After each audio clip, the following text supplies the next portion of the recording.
Sveiki gyvi.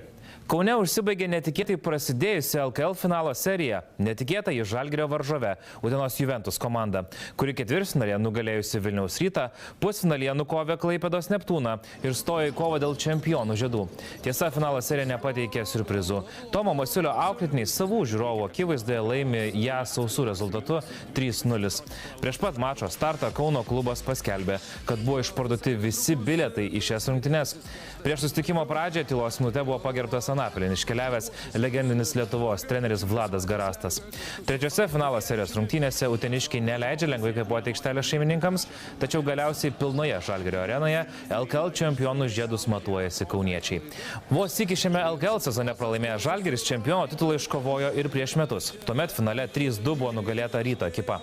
Iš viso Lietuvos krepšinio lygą yra laimėję tik tai 2 klubai. Žalgiris tai padarė 26 kartą, Rytas Lietuvos čempionais vadinosi 7 kartus.